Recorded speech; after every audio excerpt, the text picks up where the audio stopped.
வணக்கம். என் தமிழ்நாடு செய்திகளுக்காக உங்களை வரவேற்பது நான் அனிதா. என் தமிழ்நாடு. மீனவர் பிரச்சினைக்கு நிரந்தர தீர்வு காண வலியுறுத்தி ராமேஸ்வரத்தில் 4வது நாளாக மீனவர்கள் அறவழி போராட்டத்தில் ஈடுபட்டுள்ளனர்.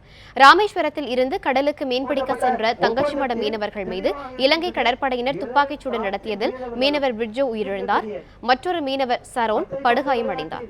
இதனையடுத்து இலங்கை கடற்படையை கண்டித்தும் நடவடிக்கை எடுக்க வலியுறுத்தியும் 4வது நாளாக ராமேஸ்வரம், தங்கச்சிமடம், பாம்பன் மீனவர்கள் அறவழி போராட்டத்தில் ஈடுபட்டுள்ளனர். கச்சத்தீவு அருகே மீன்பிடிக்க நடவடிக்கை எடுக்க வேண்டும் எனவும் இலங்கை தூதரகத்தை அகற்ற வேண்டும் என்றும் தெரிவித்தனர். போராட்டத்திற்கு ஆதரவு தெரிவித்து இந்திய கம்யூனிஸ்ட் கட்சி மாநில செயலாளர் முத்தரசன், தமிழக வாழ்வுரிமை கட்சித் தலைவர் வேல்முருகன் உள்ளிட்டோர் பங்கேற்றனர். இந்திய அரசாங்கம், அது காங்கிரஸ் அரசாங்கமாக இருந்தாலும் சரி அல்லது இப்போது இருக்கிற மோடி அரசாங்கமாக இருந்தாலும் சரி, அவர்களை பார்த்து இந்த மீனவர்களின் சார்பாக ஒரு கேள்வியை நாங்கள் முன்வைக்க விரும்புகிறோம். தமிழகத்தில் இருக்கிற மீனவர்கள் இந்திய குடிமகனாக நீங்கள் ஒப்புக்கொள்கிறீர்களா அல்லது மறுக்கிறீர்களா? ஏன்னா இந்திய குடிமகனாக நீங்கள் கருதுவீர்களேயானால் இப்படிப்பட்ட நிகழ்வுகள், கொடூரமான நிகழ்வுகள் நடைபெறுகிற பொழுது உங்களது குரல் வலுவான குரலாக, வலுவான கண்டனமாக எழுப்பப்பட வேண்டும். ஆனால் இதுவரையில் அப்படி எழுப்பப்படவில்லை. இதுக்கெல்லாம் அடிப்படை காரணமாக அமைந்த கச்சத்தீவை எங்களுக்கு மீட்டு தர வேண்டும் என்கிற கோரிக்கை தான். நீங்கள் கொடுக்கிற 5 லட்சம் ரூபாயோ, நீங்கள் கொடுக்கிற ஆறுதலோ எங்களுக்கு இப்போது எங்களை பாதுகாக்காது. இந்த கோரிக்கைகளோ எங்களுக்கு செவிசாய்த்தால் தான் நிச்சயம் நாங்கள் நிம்மதியாக கடலிலே மீன்பிடித்து எங்கள் குடும்பத்தோடு நாங்கள் இங்கு சுதந்திரமாக வாழ முடியும் என்கிற கோரிக்கை முன்வைத்திருக்கிறார்கள். இந்த கோரிக்கைக்கு மத்திய அரசு செவிசாய்க்க வேண்டும். நாகை மாவட்டம் வேதாரண்யம் கடல் பகுதியில் கரை ஒதுங்கிய 2 இலங்கை மீனவர்கள் கைது செய்யப்பட்டு புழல் சிறையில் அடைக்கப்பட்டனர். கடலோர பாதுகாப்பு குழுமம் ரோந்து செல்லும் போது மணியன் தீவு அருகே கரை ஒதுங்கிய படகை ஆய்வு செய்தபோது அதில் இலங்கை யாழ்ப்பாணத்தை சேர்ந்த மீனவர்கள் ஸ்ரீராஜ், யாசாந்தன் உள்ளிட்டோர் இருந்துள்ளனர். கடலில் மீன்பிடித்துக் கொண்டிருந்த போது திசை மாறி இப்பகுதிக்கு வந்துவிட்டதாக இவர்கள் தெரிவித்தனர். இதனையடுத்து இருவரும் வேதாரண்யம் கடற்கரை காவல் நிலையத்தில் ஒப்படைக்கப்பட்டனர். பின்னர் அவர்களை எழும்பூர் நீதிமன்றத்தில் நடுவர் சந்திரன் முன்பு ஆஜர்படுத்தி இருவரையும் வரும் 24ஆம் தேதி வரை நீதிமன்ற காவலில் வைக்க உத்தரவிட்டனர்.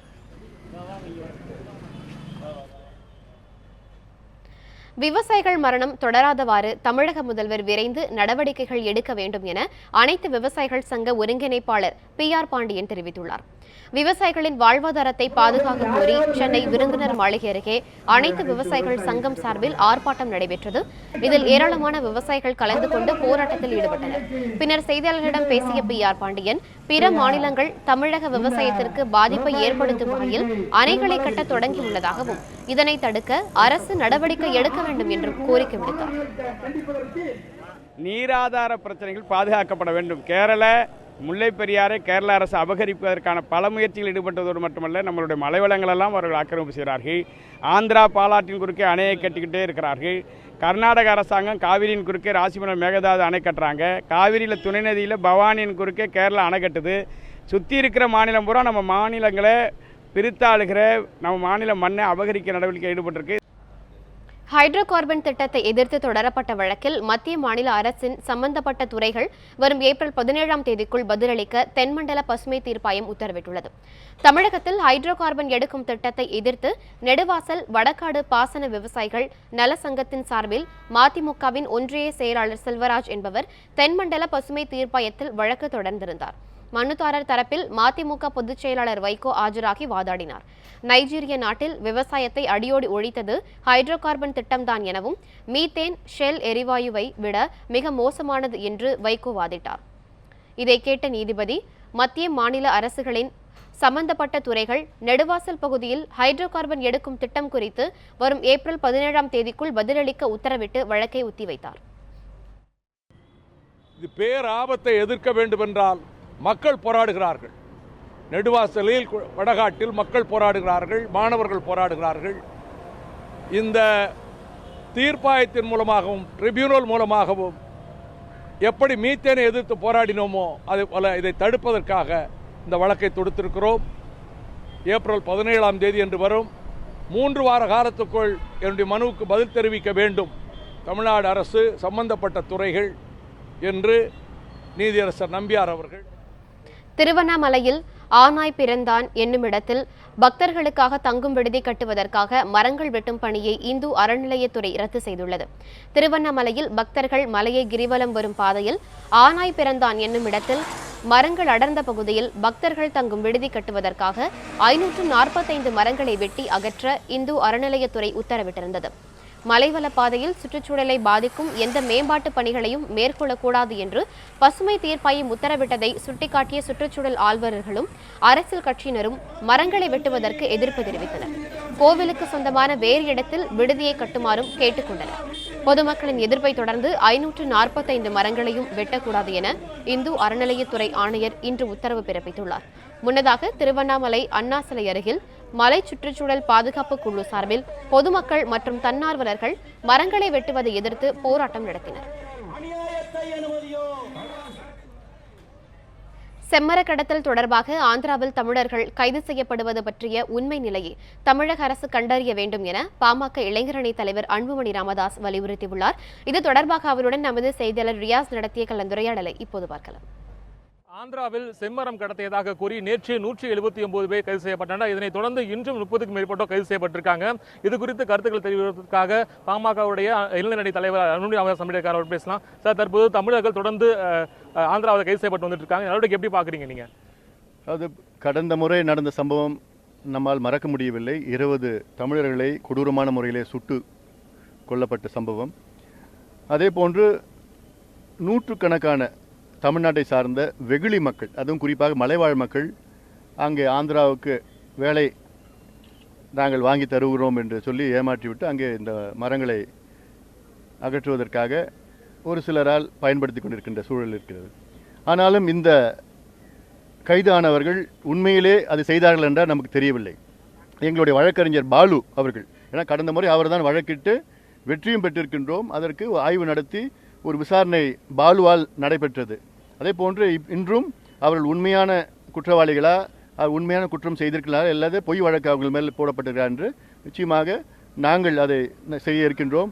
அது மட்டுமல்ல, அரசாங்கம் அவருடைய வழக்கறிஞர்களை வைத்து அது உண்மை எது என்று வெளிப்படுத்த வேண்டும், தெளிவுபடுத்த வேண்டும். தொடர்ந்து தமிழர்கள் மீது தாக்கல் நடத்தப்பட்ட, குறிப்பாக மீனவர்கள் தாக்கப்பட்டு நேற்று முன்தினம் சுட்டுக் கொல்லப்பட்டிருக்காங்க. தொடர்ச்சியான போராட்டம் நடைபெற்று வந்துட்டு இருக்கு. இதற்கு மத்திய மாநில அரசுகள் எந்த மாதிரியான நடவடிக்கைகள் எடுக்கணும்னு நீங்க கோரிக்கை வைக்கிறீங்க?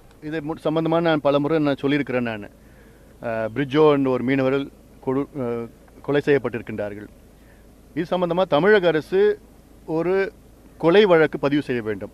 எஃப்ஐஆரில் 302 செக்ஷன் போட்டு அது சம்பந்தமான யார் கொலை செய்தார்கள், சிங்கள படையினை சார்ந்தவர்கள் கொலை செய்திருக்கிறார் என்று எஃப்ஐஆரில் போட்டு இதில் சென்னை உயர்நீதிமன்றத்தில் அவங்க மேலே ஒரு வாரண்ட்டை வாங்கணும், பிடிப்பு வாரண்ட்டை. ஏன்னா கேரளாவில் நடந்த சம்பவம் 2012 அதே தான் நடந்தது. கேரளா உயர்நீதிமன்றம் அந்த சம்பந்தப்பட்ட 2 மரீன்ஸ், இத்தாலியை சார்ந்த 2 இராணுவத்தினரை கைது செய்து இன்னும் வழக்கு நடந்துட்டு இருக்காது. அப்படி நடந்தாதான் இனி அந்த மேலும் அதில் தாக்குதல் நடக்காது. தேவைப்பட்ட இன்டர்போலுடைய உதவி நாடலாம். நம்ம வாரண்ட்டு இன்டர்போலில் கொடுத்துட்டா அவங்க யார் சம்பந்தமானு போடுவாங்க. ஏன்னா பயம் போடுறது. ஏன்னா இலங்கை ஒரு சிறிய நாடு, இந்தியா ஒரு வல்லரசு நாடு, நம்ம பயந்துட்டு இருக்கோம்.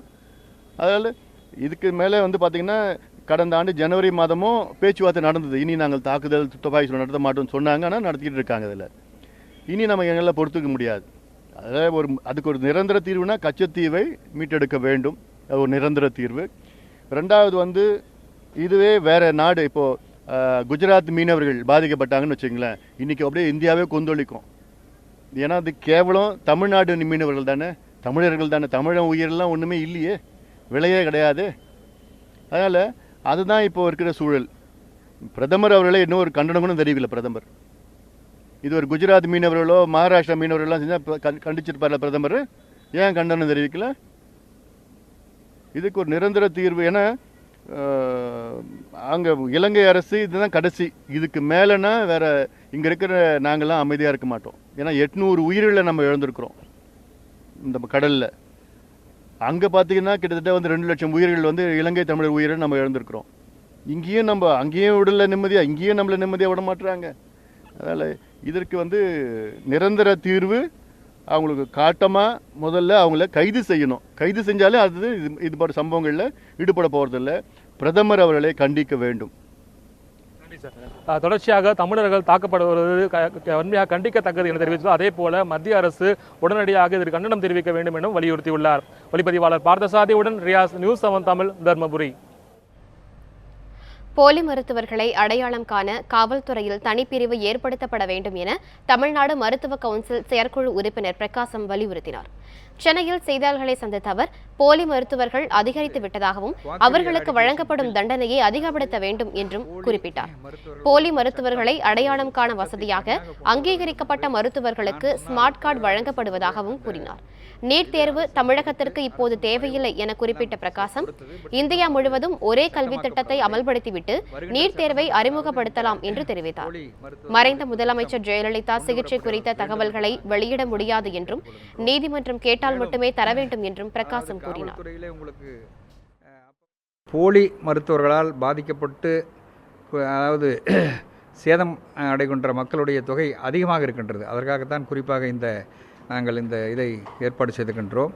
அதற்கு தமிழ்நாடு மருத்துவ கவுன்சிலே நாங்கள் ஒரு புதிதாக ஸ்மார்ட் கார்டு என்ற ஒன்றை முதலாக, அதாவது இந்தியாவிலே 30 மாநிலங்கள் இருந்தால் கூட தமிழ்நாட்டில்தான் டாக்டர் பாலகிருஷ்ணன் தலைவராக இருந்த பொழுது இந்த ஸ்மார்ட் கார்டை நாங்கள் உருவாக்கினோம். கும்பகோணம் அருகே தண்ணீரின்றி நெற்பயிர்கள் கருகியதால் மனமுடைந்த விவசாயி விஷம் குடித்து தற்கொலை செய்து கொண்டார். தஞ்சை மாவட்டம் கும்பகோணம் அருகே உள்ள கொடியாளம் கிராமத்தில் விவசாயி இளங்கோவன் என்பவர் 3 ஏக்கர் பரப்பில் சம்பா பருவ நெல் சாகுபடி செய்திருந்தார். இந்த விவசாயத்தை நம்பி கூட்டுறவு வங்கியிலும் தனியார் நிதி நிறுவனத்திடமும் அவர் கடன் வாங்கியுள்ளார். இதனிடையே தண்ணீரின்றி பயிர்கள் கருகியதால் கவலையடைந்த விவசாயி இளங்கோவன் இன்று காலை விஷம் குடித்து தற்கொலை செய்து கொண்டார். இந்த சம்பவம் அப்பகுதி மக்களிடையே பெரும் சோகத்தை ஏற்படுத்தியுள்ளது. விவசாய பாதிப்பை வயலில் போய் தினம் பார்த்துட்டு இருந்தால் இன்னைக்கு போய் பார்த்தோன்னா ரொம்ப தாங்கலை. இனிமேல் இருந்தால் சொசைட்டிக்கோ பேங்குக்கோ பணம் கட்ட முடியாது, நகையும் மொக்க முடியாது, உயிர் விடுறதே மேலும் வேலை முடிச்சுக்கிட்டார். இதுதான் உண்மை. அவர் நடவு நட்டதில் வறட்சியால் சாகுபடி பண்ணதில் நெல் ஈல்டு ஆகலன்ட்டு 3 நாளாக ஒரு மன உச்சல் இருந்தார். ஏகப்பட்ட கடன் வாங்கியிருக்காரு. திருப்பதி கூட்டுறவு சொசைட்டியும் கடன் வாங்கியிருக்காரு. நகை அடை வச்சிருக்காரு. இந்த புதுவாரி எக்கோட வசதியிலையும் கடன் வாங்கியிருக்காருங்க. அதனால் கடனை எப்படி அடைக்கிறதுன்னு தெரியாமல் மன உளைச்சலில் மருந்து குடிச்சு வயலுக்கு போகிறது. காலைல மருந்து குடிச்சு இறந்துட்டார். நீலகிரிக்கு வரும் சுற்றுலா பயணிகளிடையே சாக்லேட் குறித்த விழிப்புணர்வை ஏற்படுத்தும் வகையில் மெக்சிகோ நாட்டு சாக்லேட் தயாரிப்பு நிறுவனத்தினர் பழங்கால குடுவைகளை பயனாளிகளுக்கு வழங்கினர். கொக்கோ பழங்கள் அதிக அளவு உற்பத்தி செய்யப்படும் மெக்சிகோவில் முதலில் சாக்லேட் தயாரிக்கப்பட்டு உலகிற்கு அறிமுகம் செய்யப்பட்டது. இந்நிலையில் சாக்லேட்டின் வரலாறு குறித்தும் சாக்லேட்டின் மருத்துவ குணங்கள் குறித்தும் உதகையில் நடைபெற்ற சாக்லேட் மாநாட்டில் கலந்து கொள்ள மெக்சிகோவை சேர்ந்த பிரபல சாக்லேட் தயாரிப்பு நிறுவனத்தினர் வருகை புரிந்தனர். உதகையில் உள்ள பிரபல சாக்லேட் தயாரிப்பு நிறுவனங்களை ஆர்வத்துடன் பார்வையிட்ட அவர்கள் மெக்சிகோ நாட்டில் சாக்லேட் தயாரிக்க மாயன்ஸ் இன மக்கள் பயன்படுத்திய குடுவைகளை சுற்றுலா பயணிகளுக்கு பரிசாக அளித்தனர். இதன் மூலம் சாக்லேட் தயாரிப்பில் இந்தியாவிற்கும் மெக்சிகோவிற்கும் இடையே நல்ல நட்புறவு ஏற்படும் என்றும் அவர்கள் நம்பிக்கை தெரிவித்தனர். மெக்சிகோ பார்த்தீங்கன்னா எங்கே கொக்கோ பீன் கண்டுபிடிச்சாங்களோ அங்கேருந்து வந்த இன்ஸ்ட்ரக்டர்ஸ், ஸோ அவங்களும் ஒரு மியூசியம் வச்சுருக்காங்க இன் மெக்சிகோ. ஸோ அவங்க மியூசியம்லேருந்து ஒரு அந்த ஓல்டன் டைம் ஏன்ஷியன்ட் டைமில் யூஸ் பண்ண ஒரு கொக்கோ வெசலை வந்து Indian museum first national MN chocolate மியூசியம்க்கு ப்ரெசென்ட் பண்ணுறக்காக இன்றைக்கி வந்திருக்காங்க. ஸோ இந்த டேவை நாங்கள் ரிமெம்பர் பண்ணுறக்காக March 10th will be Indian fine chocolates day. So இந்த டேவை நாங்கள் இன்றைக்கி செலிப்ரேட் பண்ணுறக்காக இந்த ஃபங்க்ஷன் பண்ணியிருக்கோம். தமிழகத்தில் போதிய மழையின்றி விவசாயம் பாதிக்கப்பட்ட நிலையில் இயற்கை முறையில் தயாரிக்கப்படும் உரங்களை பயன்படுத்தி குறைந்த நீரிலும் அதிக மகசூல் பெற முடியும் என விவசாயிகள் நம்பிக்கை தெரிவித்துள்ளனர். இது தொடர்பான செய்தி தொகுப்பை இப்போது பார்க்கலாம். கடந்த காலங்களில் நம் முன்னோர்கள் இயற்கையான வழிமுறைகளை பின்பற்றி விவசாயத்தில் ஈடுபட்டதால் நோய் நொடிகள் என்று வாழ்ந்தனர். காலப்போக்கில் செயற்கை உரங்களை பயன்படுத்தியதாலும் நீர் பற்றாக்குறையாலும் விவசாயம் பாதிப்படைந்தது. பல்வேறு வகையான நோய்களும் உடல் உபாதைகளும் ஏற்பட்டன. இந்நிலையில் இயற்கை முறை விவசாயத்தில் விவசாயிகள் ஆர்வம் காட்டி வருவது வரவேற்பை பெற்றுள்ளது. மனிதனுடைய உடல்ல இருக்கிற நல்ல ஒரு உயிரணுக்களும் சாகுது இந்த ரசாயனம் பயன்படுத்தினால. அதுபோல இந்த மனிதர்களுக்கும் விவசாயத்திற்கும் கால்நடைக்கும் முக்கியமான பங்கு வகிக்கிறது அசோலா. இதை இயற்கை விவசாயிகள் முழுமையாக இந்த அசோலாவை பயன்படுத்தி விவசாயத்தையும் கால்நடைகளையும் பயன்படுத்தி ஊக்குவித்து நல்ல ஒரு இயற்கையான வளத்தை வாழ வேண்டும் என்று. அரியலூர் மாவட்டம் குணமங்கலத்தைச் சேர்ந்த சாந்தி இயற்கை முறையில் நெல்மணிகளில் இருந்து பூச்சிகளை விரட்டுவதற்கான மீன் அமிலத்தை தயாரித்துள்ளார். மீன் கழிவுகளையும் வெள்ளம் உள்ளிட்ட இயற்கையில் கிடைக்கும் மூலப்பொருட்களை கொண்டு தயாரிக்கப்படும் இந்த அமிலத்தை விளை நிலங்களில் தெளிப்பதன் மூலம் நெற்கதிர்கள் ஆரோக்கியமாகவும் அதிக மகசூல் கிடைப்பதாகவும் கூறுகிறார் சாந்தி. வீரியம் நிறைய இருக்கும், வளர்ச்சி நிறைய இருக்கும். பூச்செடிகளுக்கெல்லாம் பூக்கள் நல்லா பூக்கும், காய் செடியிலலாம் நிறைய காய்கள் வரும். நிலத்துக்கு நம்ம யூஸ் பண்ணினோம்னா நெல்லுக்கு வந்து நல்ல growth நிறைய கிடைக்கும். அதனால நெற்கதிர்கள் நிறைய வர்றதோட்டு நமக்கு விவசாய நெல் மணிகள் நிறைய கிடைக்கும். ஒவ்வொரு பதர்லையும் நிறைய நெல் மணிகள் வரும் நமக்கு. இதேபோல் கடலூர் மாவட்டம் காராமணி குப்பத்தைச் சேர்ந்த ராமகிருஷ்ணன் இயற்கை முறையில் பஞ்சகவ்யா தயாரித்து அதனை தன்னுடைய வயல்களில் பயன்படுத்தி அதிக மகசூல் பெற்று வருகிறார். நாட்டு மாடுகளில் இருந்து பெறப்படும் சாணம், பால், வெள்ளம், நுணா இலை, காட்டாமணுக்கு இலை, வேப்பிலை உள்ளிட்டவற்றை பயன்படுத்தி தயாரிக்கப்படும் பஞ்சகவ்யாவை பயன்படுத்துவதன் மூலம் குறைந்த நீர்நிலைகளிலும் அதிக மகசூலை பெற முடிவதாக தெரிவிக்கிறார் ராமகிருஷ்ணன். ஒரு விவசாயம் இந்த பஞ்சகவ்யா இயற்கை ஈடுபொருட்களை பயன்படுத்தி நல்ல மகசூலை பெற வேண்டும். நானும் நல்ல மகசூலை பெற்றிருக்கேன். இந்த பஞ்சகவ்யா பயன்படுத்தும் போது அதிக தூர்கள், நோய் எதிர்ப்பு சக்தி தன்மை, பச்சை வாட்டமாக இது பஞ்சகவ்யா காணப்படுகிறது. பஞ்சகவ்யா பயன்படுத்தினா ஒரு நிலமும் பச்சை பசேல்னு வாட்டமாக காணப்படுகிறது. இதே போன்று அசோலா, ஜீவாமிர்தம் உள்ளிட்ட இயற்கை முறையில் தயாரிக்கப்படும் உரங்களை பயன்படுத்தி அதிக மகசூல் பெற முடியும் என விவசாயிகள் நம்பிக்கை தெரிவிக்கின்றனர். நமது முன்னோர்களைப் போல உடலுக்கு பாதிப்பற்ற வகையில் இயற்கை விவசாயத்துக்கு மாற அனைவரும் முன்வர வேண்டும் என்றும் அவர்கள் வேண்டுகோள் விடுத்துள்ளனர். சசிகுமார், நியூஸ் 7 தமிழ், கடலூர்.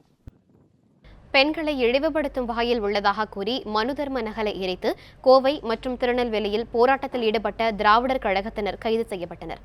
கணவன் மோசமானவனாய் இருந்தாலும் கொடியவனாய் இருந்தாலும் தெய்வமாக வழங்க வேண்டும் என பல்வேறு நிலைகளில் மனுதர்ம சாஸ்திரத்தில் குறிப்பிடப்பட்டுள்ளது. இதனை கண்டித்து கோவை தெற்கு வட்டாட்சியர் அலுவலகம் முன்பு திராவிடர் கழகத்தினர் போராட்டத்தில் ஈடுபட்டனர். அப்போது கண்டன முழக்கங்களை எழுப்பியபடி மனுதர்ம நகலை எரித்து போராட்டத்தில் ஈடுபட்டனர்.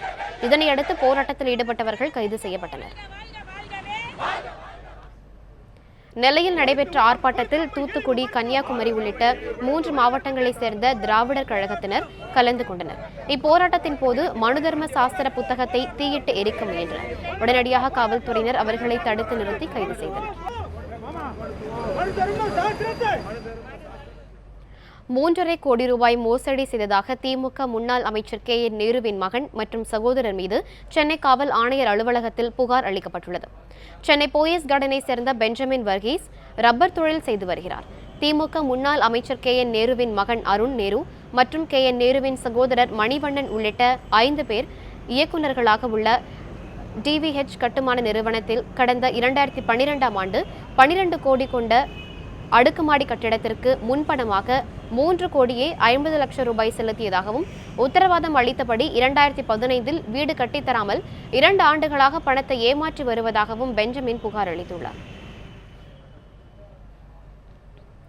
மணப்பாறை அடுத்த கரடிப்பட்டியில் ஜல்லிக்கட்டு போட்டியில் 250க்கும் மேற்பட்ட காளைகள் பங்கேற்றன. வாடிவாசல் வழியாக சீறி பாய்ந்த காளைகளை 175க்கும் மேற்பட்ட மாடுபிடி வீரர்கள் கலந்து கொண்டு ஆர்வமுடன் பிடித்து அடக்கினர். இந்த போட்டியின் போது எவரும் அடக்க முடியாத காளையை 10 வயது சிறுவன் அழைத்துச் சென்றது பார்வையாளர்கள் கவனத்தை வெகுவாக ஈர்த்தது. 8 ஆண்டுகளுக்கு பின் நடைபெறும் இந்த ஜல்லிக்கட்டால் ஊர் முழுவதும் விழாக்கோலம் கொண்டிருந்தது.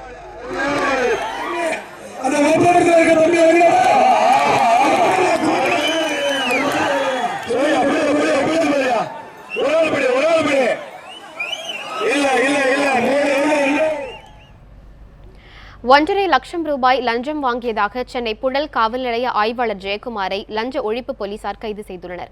புழலை சேர்ந்த சுரேஷ் என்பவரிடம் நோலம்பூரை சேர்ந்த கண்ணன் 18 லட்சம் ரூபாய் பணம் பெற்று திருப்பி தராமல் இழுத்தடித்ததாக கூறப்படுகிறது. இதனையடுத்து சுரேஷ் புழல் காவல் நிலையத்தில் புகார் தெரிவித்ததை அடுத்து புழல் குற்றப்பிரிவு ஆய்வாளர் ஜெயக்குமார் விசாரணை நடத்தினார். இதனையடுத்து கண்ணன் 8 லட்சம் ரூபாய் பணத்தை சுரேஷிடம் திருப்பிக் கொடுத்துள்ளார். மீதமுள்ள 10 லட்சம் ரூபாயை கண்ணன் கொடுக்காததால் அவரது காரை எடுத்து வந்து காவல் நிலையத்தில் நிறுத்திய ஆய்வாளர் ஜெயக்குமார் இந்த விவகாரத்தில் மேற்கொண்டு நடவடிக்கை எடுக்காமல் இருக்க கண்ணனிடம் 1.5 லட்சம் பணம் பெற்றுக் கொண்டதாக கூறப்படுகிறது. இதுகுறித்து லஞ்ச ஒழிப்பு பிரிவினருக்கு புகார் அளிக்கப்பட்டது. இதனைத் தொடர்ந்து ஆய்வாளர் ஜெயக்குமாரை புழல் காவல் நிலையத்தில் வைத்து கைது செய்தனர். சென்னை ஆர்கே நகர் இடைத்தேர்தல் குறித்து திமுக செயல் தலைவர் ஸ்டாலின் கட்சியின் மூத்த நிர்வாகிகளுடன் ஆலோசனை மேற்கொண்டார். அண்ணா அறிவாலயத்தில் நடந்த இந்த ஆலோசனைக் கூட்டத்தில் முதன்மை செயலாளர் துரைமுருகன், துணை பொதுச் செயலாளர்கள் VP துரைசாமி, ராசா, இளைஞரணி செயலாளர் சாமிநாதன் உள்ளிட்டோர் பங்கேற்றனர். இக்கூட்டத்தில் RK நகர் இடைத்தேர்தலை எதிர்கொள்ளும் வகையில் மேற்கொள்ள வேண்டிய வியூகம் மற்றும் நியாய விலை கடைகள் முன் திமுக நடத்தவுள்ள போராட்டம் குறித்தும் ஆலோசிக்கப்பட்டதாக தெரிகிறது. இத்துடன் என் தமிழ்நாடு நிறைவுற்றது. தொடர்ந்து இணைந்திருங்கள் நியூஸ் 7 தமிழோடு.